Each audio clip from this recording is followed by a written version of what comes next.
Prix.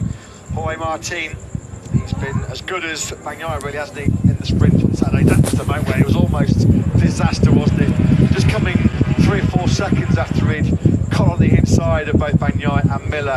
And for the second time in 3 sprints, the man who takes the checkered flag first, getting the approval there from his Pramac Ducati teammate Johann Zarco, was Jorge Martin. There's not many boxes left to tick in 2023 for this young man, Jorge, Lewis, but one of them is a Sunday Grand Prix win. He's been waiting for quite a long time. Of course, just the one Grand Prix victory for Jorge Martin, which came nearly 2 years ago now, the Styrian Grand Prix of 2021. That is a big tick that Jorge Martin wants to add to the box, and of course, if he does do that, it will bring him even closer into the championship reckoning with Pecco Bagnaia. Pecco Bagnaia did say yesterday he was expecting this kind of form from Jorge Martin this season, of course, with the near identical machinery, the 2023 Ducati that Jorge Martin has at his disposal. After a couple of moments of ill fortune in the early races of the season, he is putting such a consistent run of form together. Of course, winning over 15 laps yesterday was one thing, but can he do it over double the distance this afternoon? The 30-lap German Grand Prix, which, as we've already discussed, will be punishing the Wall of Martinet to be celebrating after 30 laps of the Saxon Ring. Never had 3 Grand Prix podiums in a row in his MotoGP career as Jorge Martin. Yesterday, it was interesting, wasn't it, listening to Bagnaia and Martin dissect their sprint duel. Bagnaia was saying that he'd done a lot of work looking at his race pace on that soft rear tyre. The medium rear tyre is what Martin had done a lot of work on. Thankfully, after some rain on Friday and Saturday, which created some drama in the 2 MotoGP qualifying sessions yesterday morning, we're going to get a full dry 30-lap German Grand Prix.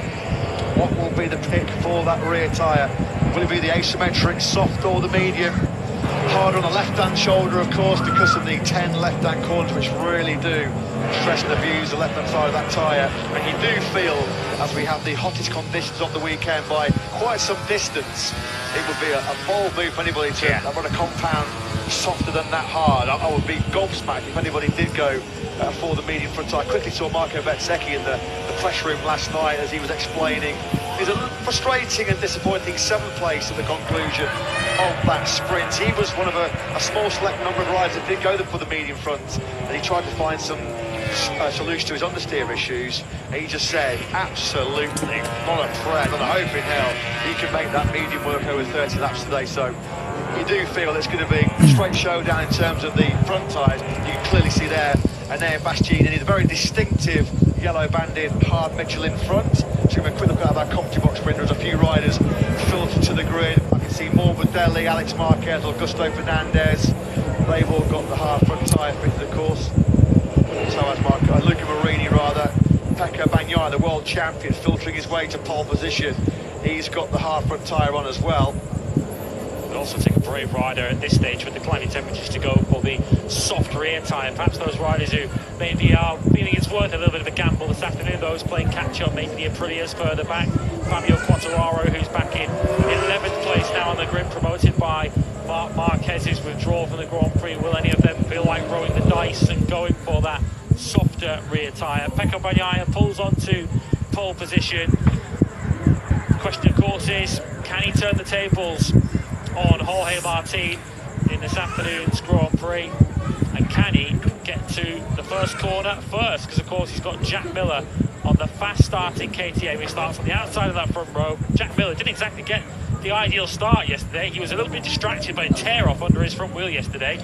Managed to rectify that. And when he looked up, the lights were going out, but Jack Miller still on that fast-starting KTM got to turn 1 first. So Pecco Bagnaia, we're expecting to spend quite a bit of the Grand Prix leading it, but he might not lead around turn 1. Yeah, Miller was suffering. We could clearly see it, couldn't we, in that sprint yesterday with the corner speed, the turning of the Ducati. He couldn't handle it through turns 10, 11. Who would have thought we were saying this just a few years ago, that the Ducati had the best turning and corner speed around this short Saxon Ring circuit? That's what they're all here for. That's what they're all fighting for. The MotoGP World Champions Tower. Who will be the recipient of that award in late November in Valencia? Don't discount this man, Johann Zarco. Pole here 2 years ago in 2021. He kept fellow Frenchman Fabio Quartararo very honest, didn't he, in that 30-lap race here 1 year ago in much more mentally and physically testing conditions. Jarko fancies the chances of a podium here. Yesterday was a bizarre reason